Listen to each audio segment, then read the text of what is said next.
Part 1.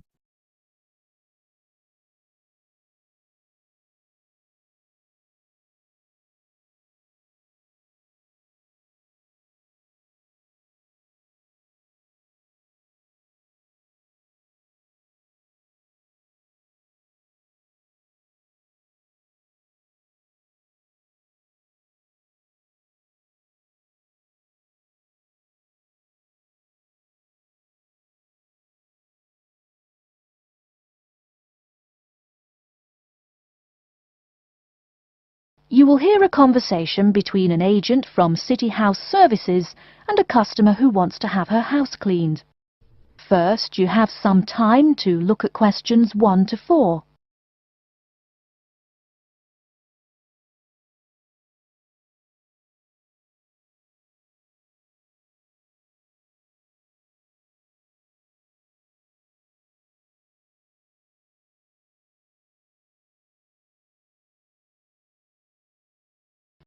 Now we shall begin. You should answer the questions as you listen, because you will not hear the recording a second time. Listen carefully and answer questions 1 to 4.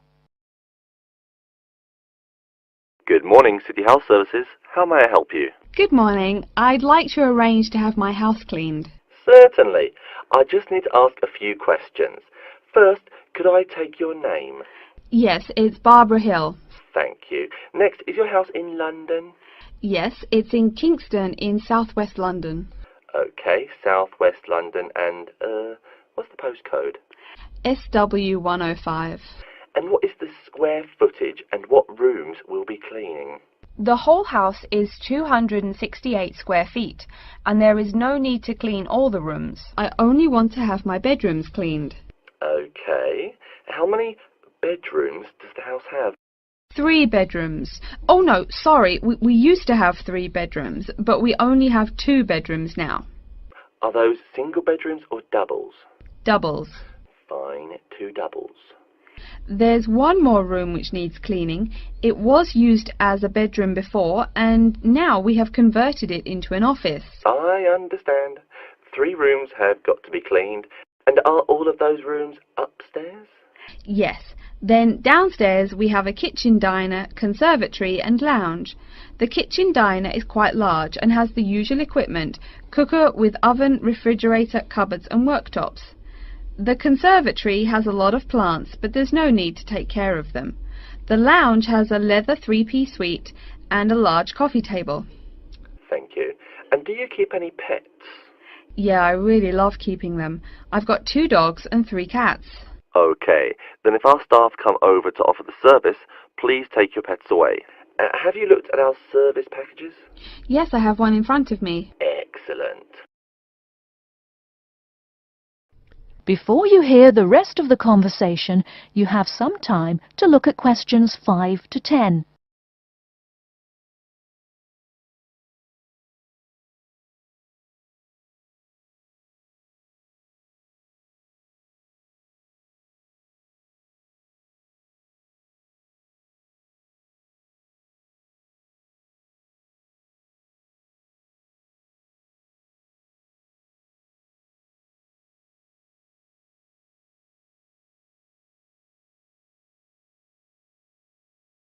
Now listen and answer questions 5 to 10.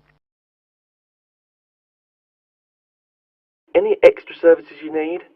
Switching bed linen, work in the garden, clean the glass in the conservatory, that kind of thing? No. Actually, replacing the bed linen, yeah, that would be good. No problem. I'll just make a note of that. How about curtains, mats and carpets? What would you like us to do with those items? The curtains. I'll have to think about that. I think we should have the carpets cleaned really well every quarter. Mats can just be done with the laundry. Of course. How about clothes? We can have our staff wash and iron them, or we can have them taken to a dry cleaner. Washing and ironing. No, just ironing. That'll be okay. Okay, fine. I know quite a bit about what you want now. I should let you know that we're located on 12 Amy's Road. That's Amyes. and we work on from Monday to Sunday except Tuesday and Wednesday. Could you let me know when is convenient for you? Next Friday. No. Oh, that's no good. My son invites his friends over in the afternoon that day. Perhaps next Thursday or next Saturday? Let me check. Okay, next Thursday. When is it convenient for us to come over and provide the service? Is it okay if we come in the morning? Or we may come in the afternoon. It depends on your schedule. I'm okay with any time. Just give me a call to let me know you're coming before you arrive. Sure we will. By the way, how long will it take for the service? We usually work 1 to 3 hours for house cleaning, and the work will take 3 hours at most. And of course, if it takes more than 3 hours, you should pay extra for it. Fine. So, let me just do some calculations. That is the end of part 1. You now have half a minute to check your answers.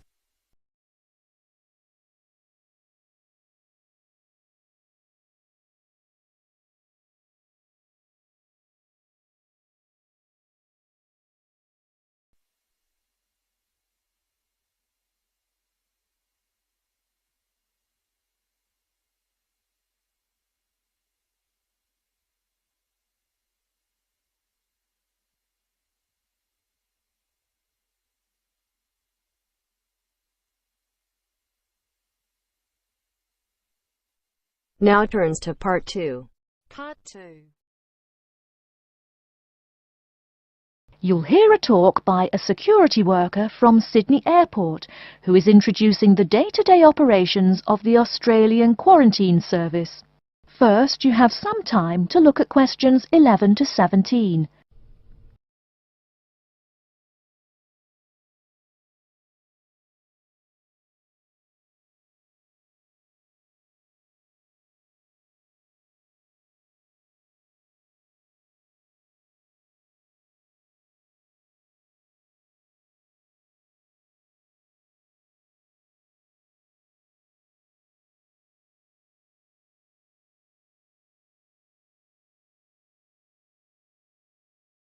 Now, listen carefully and answer questions 11 to 17.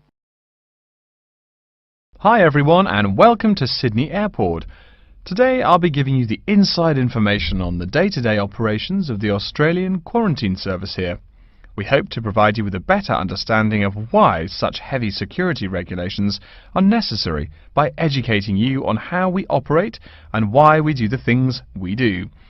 We're not here to try to persuade you to fly through Sydney Airport, though we hope you'll find your experience relatively stress-free and comfortable. First things first, our personnel.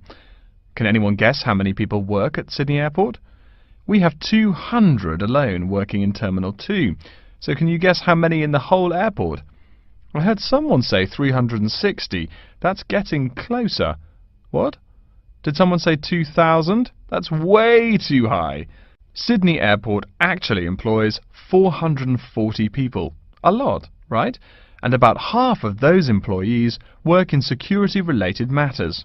Moving on to our not-so-human employees, let's come and see our favourite pooch, Milton. Milton is our best drug-sniffing dog on the force. He's friendly to most people. You can even come pet him at the end of our tour.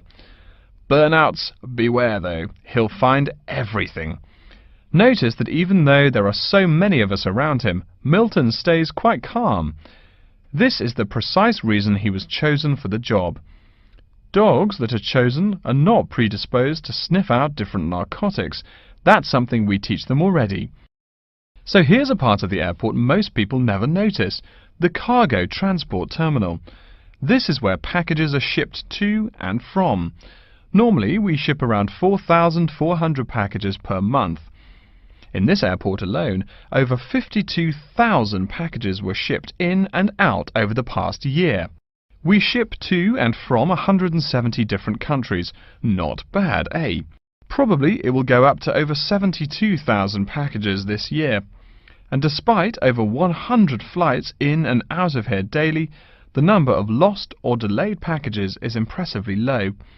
If you send your package through here, rest assured we'll get it where it's going. Let's move on to the area most of us are familiar with, the passenger terminals. In order to be allowed into this area, you must pass through security with your ticket and, if you're travelling internationally, your passport. If you're travelling domestically, you just need a legal form of ID. If you don't have those, you will not be allowed to pass through security and board your flight. During the security scan, your carry-on items will be checked for dangerous items such as weapons, sharp objects and liquids that exceed our specified limit. If you attempt to pass any of the prohibited items on this list posted at the entrance, you are still allowed to board the plane, but you'll be given a warning and your item will be confiscated. Don't worry, we will not arrest you for having too much shampoo in your bag or anything like that. We also search your carry-ons and parcels for any perishable items. We prohibit the transportation of local vegetation and prohibit parcels containing any insects in them. You may or may not have learnt about this in biology class, but when some plants are introduced to a new environment, they spread wildly and wipe out the current species around it. It is important to control the introduction of new plants into an ecosystem, so we must prohibit the transport of any fertile seeds. So what happens to parcels containing possibly suspicious items? It's of course something we do not take lightly here. If an object passes through the scanner that appears suspicious in any way, it is separated out for manual search by a member of our trained security personnel. If an illegal plant or simple sharp object like a pocket knife is found, it is simply disposed of in our biohazard waste containers, and the package itself is returned to the sender, or passenger if it is for a passenger flight. More serious weapons are reported to higher authorities for investigation. Before you hear the rest of the talk, you have some time to look at questions 18 to 20.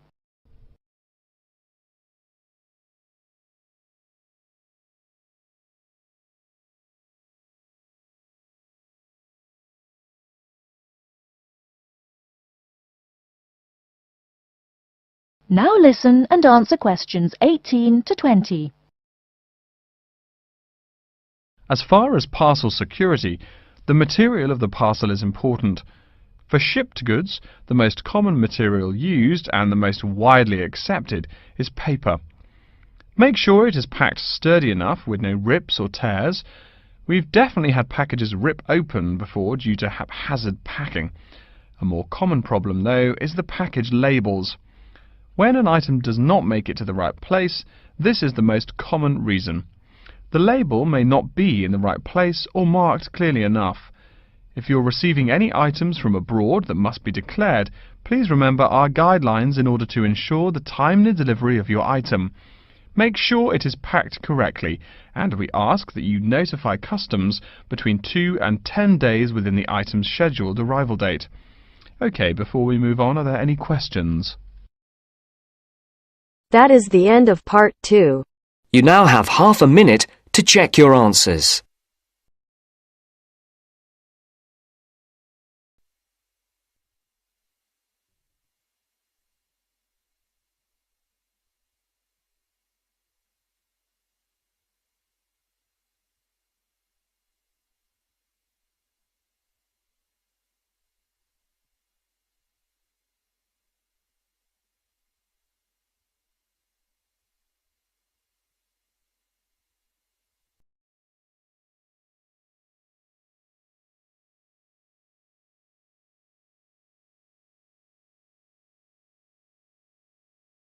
Now turns to part 3.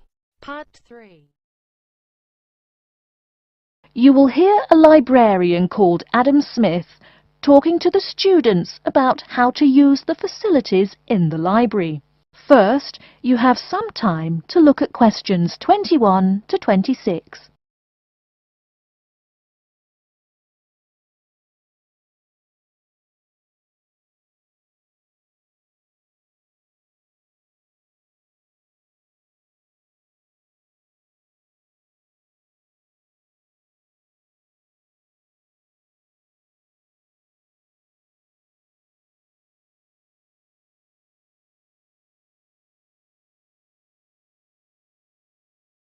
Now listen carefully and answer questions 21 to 26. Welcome. Please come in and gather over here around the tables. My name is Adam Smith, and I'm the librarian here. I'll show you around today and explain how to use these facilities. Hopefully, when I'm done with it, you'll know the ropes. And please feel free to let me know of any questions or concerns that you may have. Now we're at the gate of the library. Upon entering into the door, you'll find that the restrooms are on your left-hand side, and opposite them is a photocopy room. Many of you are wondering about the check-in and check-out process. What you have to do is go to the circulation desk, which is to the east of the photocopy room. The reading room is a really large area in the center of the library, just to the north of the circulation desk. I'm sure you won't miss it. If you're here to do research, this is where you should bring books to look through. However, if you're here to do any group projects or other interactive activities, I advise you to use one of the study rooms, which are just to the east of the reading room. Moving on to the southeast corner, we have the periodical section, just next to the study rooms.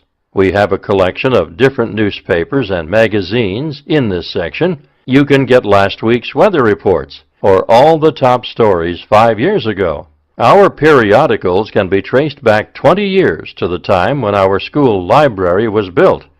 Our first question. Yes. Can we check out magazines from the library?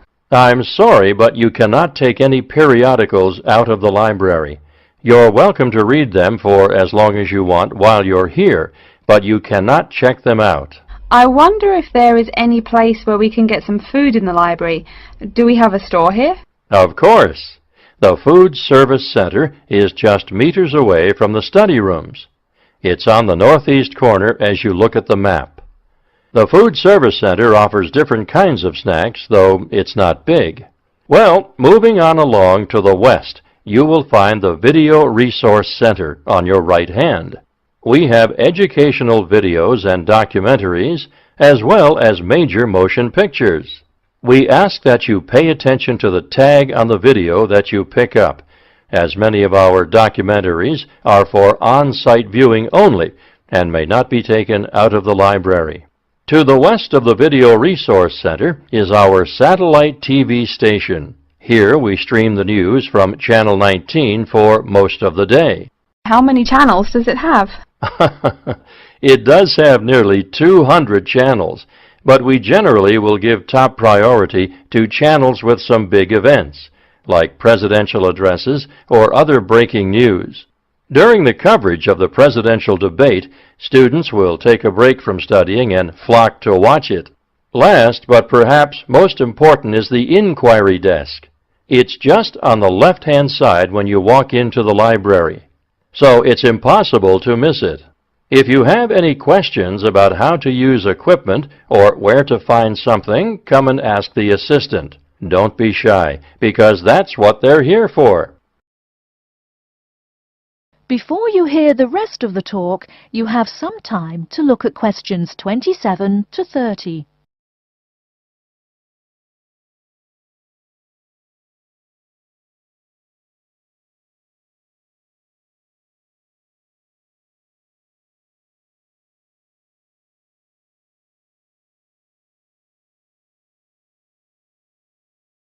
Now listen and answer questions 27 to 30. Speaking of questions, one of the questions we get asked is how to actually check out a book once a student has picked one out. If it's a fiction or non-fiction book, look for the pink and yellow checkout card inside the back cover of the book.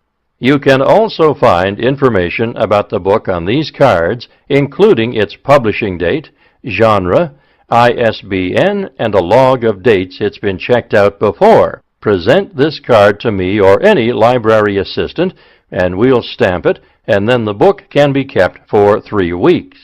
You can find general information on a field of study by using one of our subject guides. We have them on paper here, but any of our computers will allow you to search within fields as well. What if the library doesn't have a resource we're looking for? Great question. I'm going to address that. Our library is a network with a number of other universities in the area. So if there is something you're looking for and it's available somewhere in the area, we'll be able to get it for you. However, there are universities which are not part of the network, so we do not share resources with them. If you want more information about the library and its resources, you'll find it in a labeled blue folder on my desk in the Enquiry section. Okay, so that's a lot of information all at once, and I don't expect you to remember it all.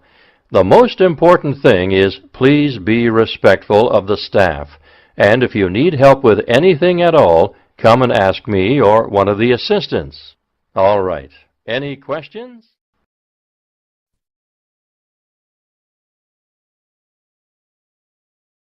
That is the end of part 3.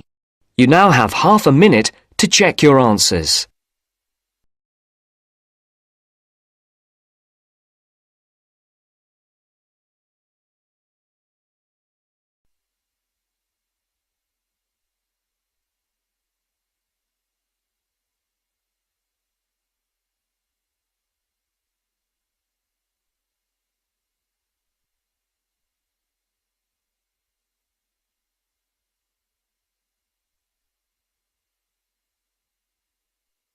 Now turns to part 4. Part 4. You will hear a lecture about Crocodilus niloticus and its living habits. First, you have some time to look at questions 31 to 40.